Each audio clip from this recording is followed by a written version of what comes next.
Mohon subscribe channel ini dulu, supaya gak ketinggalan berita terbaru Timnas Indonesia. Coach Justin bicara belak-belakan soal kekalahan memalukan 0-13 dari Timnas U17. Kami kalah segalanya. Kekalahan 0-13 dari Timnas U17 bukan hanya sekadar skor buruk, tetapi juga menjadi titik terang bagi pelatih Justin untuk berbicara jujur mengenai perbedaan kualitas timnya. Dalam wawancara eksklusif, Coach Justin menyatakan bahwa mereka kalah dari segala aspek.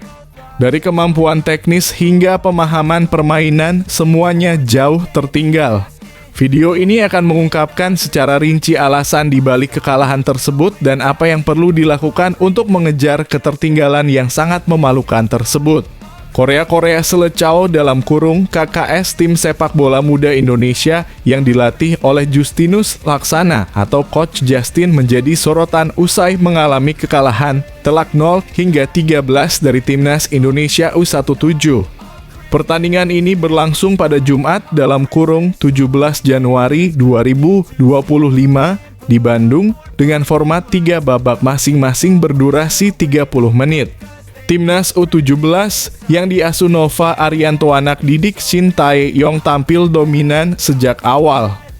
Mereka mencetak skor 3-0 di babak pertama, memperbesar keunggulan menjadi 7-0 di babak kedua, dan menutup laga dengan skor akhir 13-0. Melalui akun Instagram resmi KKS, Coach Justin mengakui bahwa timnya kalah dari segala aspek. Ia menilai lawan berada di level yang jauh lebih tinggi, sehingga timnya sulit memberikan perlawanan maksimal. Kalau dari hasil buruk, ini pelajaran sangat luar biasa.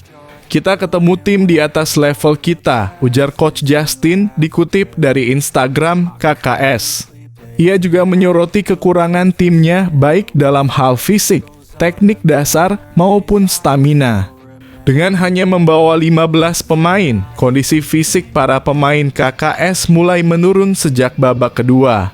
Kita kalah dari segala segi fisik dan endurance dari teknik dasar. Di samping itu, kita cuma ada 15 pemain. Kita main 3 babak 30 menit, di babak kedua udah mulai ngedrop, tambahnya. Coach Justin mengungkapkan bahwa performa KKS kali ini jauh menurun dibandingkan saat mereka menjalani pelatihan dan pertandingan di Portugal beberapa bulan lalu.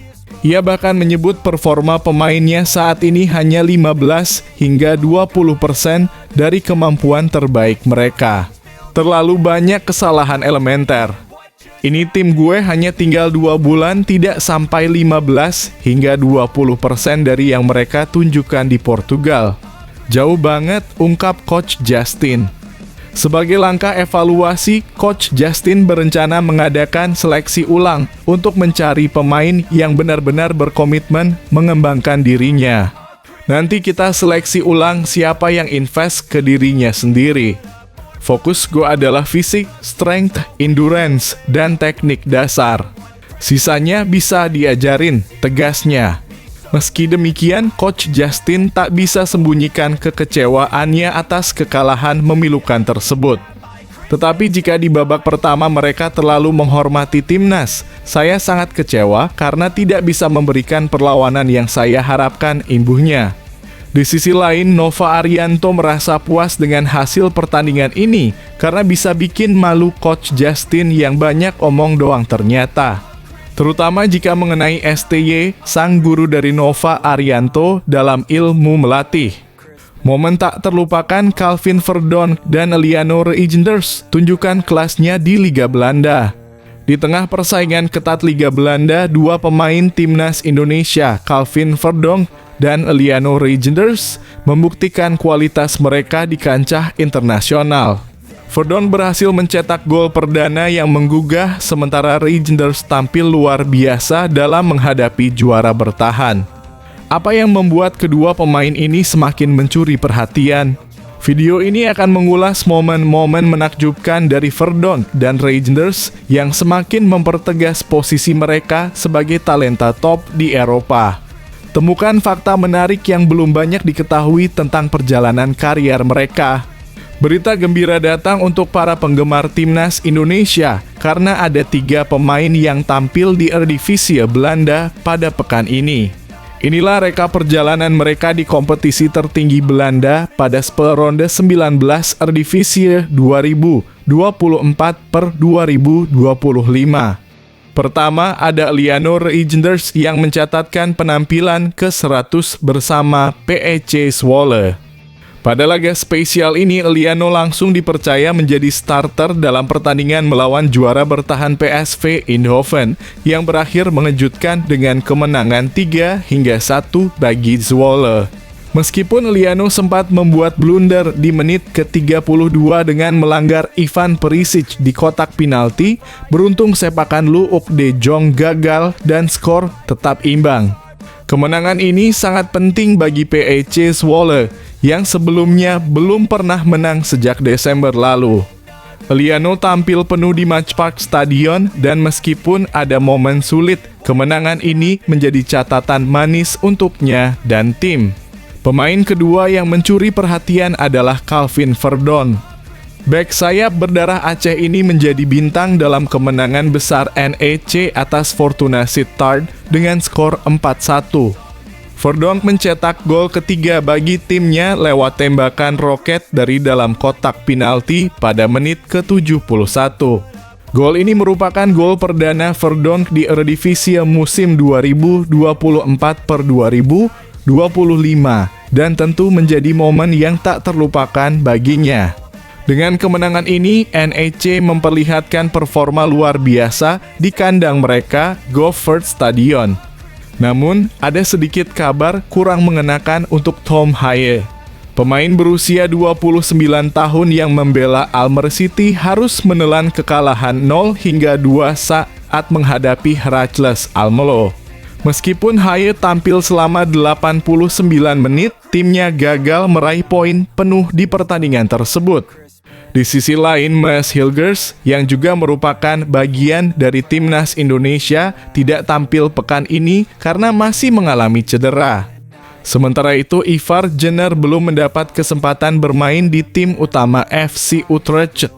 Tentu meskipun ada tantangan dan cedera, kabar baik tentang para pemain timnas Indonesia yang berkarier di Belanda menunjukkan bahwa mereka terus berkembang dan memberikan yang terbaik di kompetisi Eropa. Para penggemar timnas Indonesia pasti bangga melihat kontribusi mereka di liga sekelas Eredivisie. Mengapa timnas Indonesia rombak pelatihnya lagi? Simak misi khusus yang diberikan kepada sosok ini.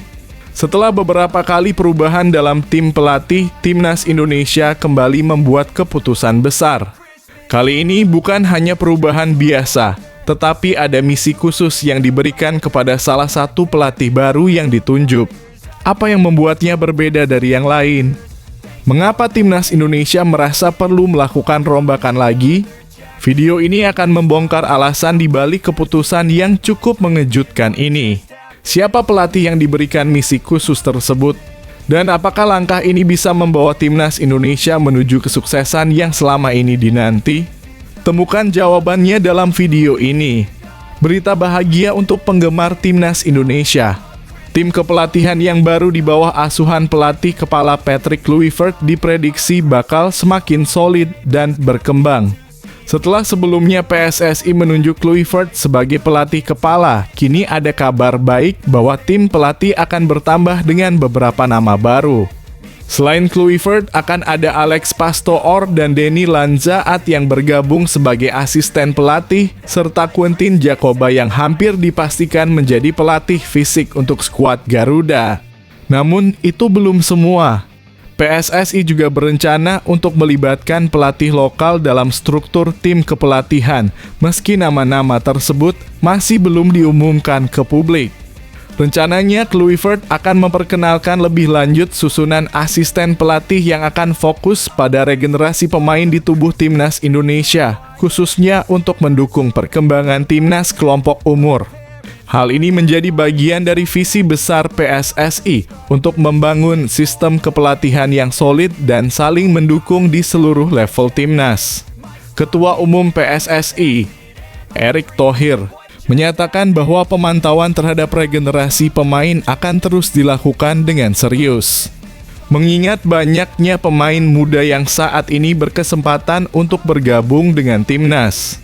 Berkat kebijakan kepelatihan yang sudah ada sebelumnya, Erik berharap bahwa setiap pelatih baik di tim senior maupun kelompok umur bisa bekerja sama untuk memastikan kualitas pemain Indonesia terus berkembang secara berkelanjutan. Selain itu, Erik juga menambahkan bahwa posisi Direktur Teknik dalam kurung Dirtek Timnas Indonesia akan segera diisi dengan sosok baru yang akan diumumkan pada bulan Februari mendatang. Sebelumnya, posisi ini dipegang oleh Indra Syafri yang kini fokus melatih Timnas U-20 Indonesia. Keputusan untuk segera mengisi jabatan ini adalah langkah positif, mengingat kekosongan posisi Dirtek sempat memicu perdebatan di kalangan supporter. Dengan langkah-langkah strategis ini, para penggemar Timnas Indonesia bisa merasa optimis bahwa Timnas Garuda akan semakin kuat dan siap bersaing di ajang internasional. Dengan regenerasi pemain yang berkelanjutan serta sistem kepelatihan yang lebih terstruktur. Sebuah angin segar untuk sepak bola Indonesia